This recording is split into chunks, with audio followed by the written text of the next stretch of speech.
Good day and welcome back to another Dbz Dokkan battle video. In this video we are going to take a look at the upcoming Ginyu Force units that are coming to Dbz Dokkan Battle Global as a part of the next Dokkan Fest celebration and the final Dokkan Fest before anniversary.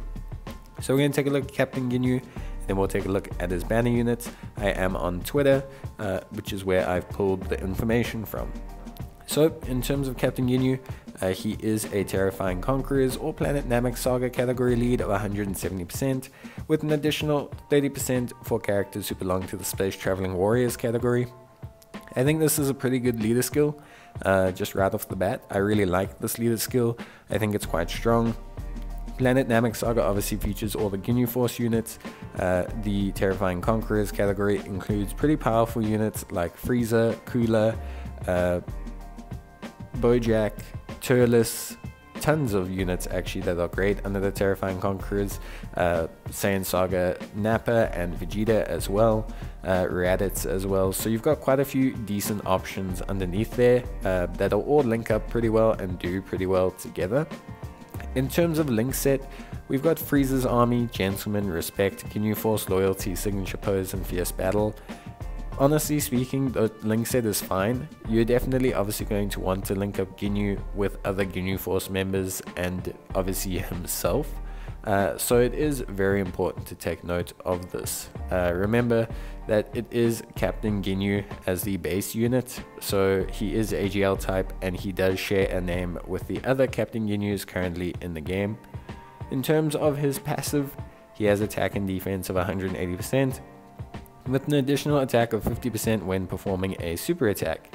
He also launches an additional attack that has a medium chance of becoming a super attack, and he has an additional attack and defense of 10% per Ginyu Force category ally on the team, up to 50%. He has Ginyu Force category allies attack and defense of 30%, and his attacks are effective against all types when there's another Ginyu Force category ally on the team. So pretty strong right off the bat, really nice kit from the perspective of really good just baseline. Attack and defense 180% with an additional 50% when performing a super attack is good. He has built-in additionals already as well, which is always great. And then he has nice effects for Ginyu Force category allies on the team, but not mandatory effects. So attacks effective against all types is pretty easy, considering you should be able to fit at least one Ginyu Force member on any team you run him with, especially since you're going to need a partner for him to run alongside. So that's pretty easy. And then the 10% per unit is nice, but it's not like mandatory to have. Okay, so then we go to the next section, which is his active skill. So his active skill can be activated when HP is 70% or less, starting from the 4th turn of battle. Easy peasy, very simple, very straightforward, easy to do, and very like easy to activate. So no conditions, no requirements, all very simple. And then in terms of category, Terrifying Conquerors, Planet Namek Saga, Ginyu Force, Space Traveling Warriors, Dragon Ball Seekers, Special Pose, and Corroded Body and Mind. Decent categories, obviously going to be somewhat limited as a Ginyu Force member, considering they were only on the show for, part of one season. However, he's a nice addition to Corroded Body and Mind, which really needs a unit like this. Then he raises defense permanently on his super attack. So he's a stacking unit, which is great for long events and hard events at the end of the game.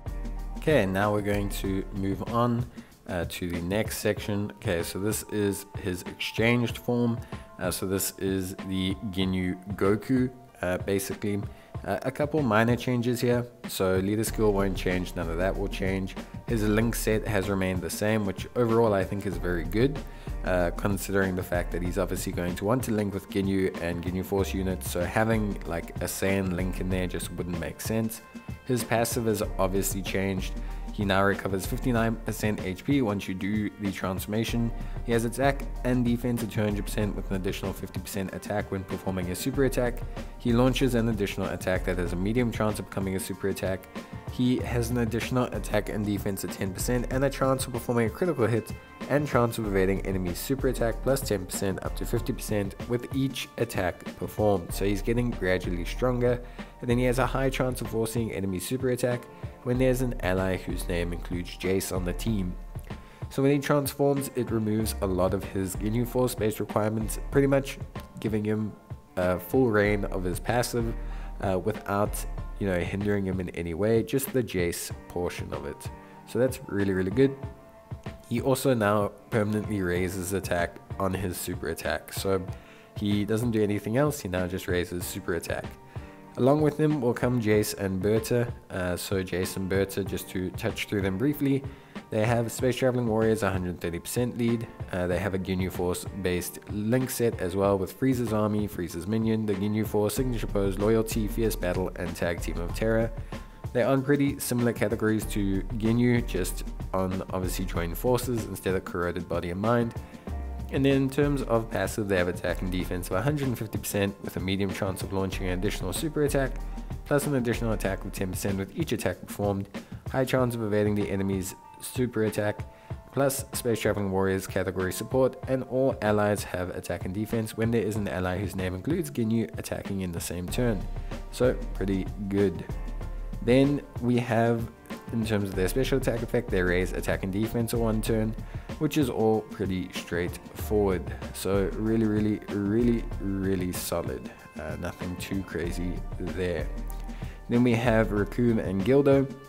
Planet Namek Saga lead of 130%, very similar link set to the other Ginyu Force members, and very similar categories, the same categories obviously as Recoome and Jeice. In terms of their links or their passive, they have attack and defense of 180% with an additional attack and defense of 10% with each attack received instead of delivered, high chance of guarding all attacks, plus an additional defense of 50% within the same turn when guard is active.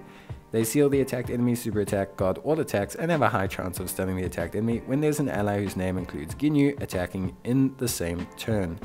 So these guys, obviously if you link them up with Ginyu, are going to be very strong, guarding all attacks, which is pretty nuts, and then that's going to give them an additional 50% defense. So they're very much a brick wall, and they probably designed that way to run with Ginyu. They raise attack and defense for one turn and greatly lower the enemy's attack and defense.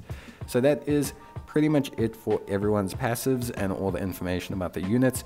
Overall, they are very strong, but you kind of have to do that for the kind of units that we're dealing with here. The Ginyu Force units should be really strong because, well, the Ginyu Force aren't really units people are going to summon a lot for.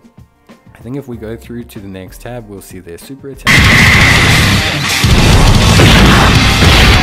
The volume on that is pretty nuts, so I'm not going to go through those, but you can check them out on Twitter if you want to, and then we'll obviously look at them more in game when we look at the banner. But yeah, that is pretty much it from me, guys. I hope you enjoyed the video, and if you did, you can leave a like on it.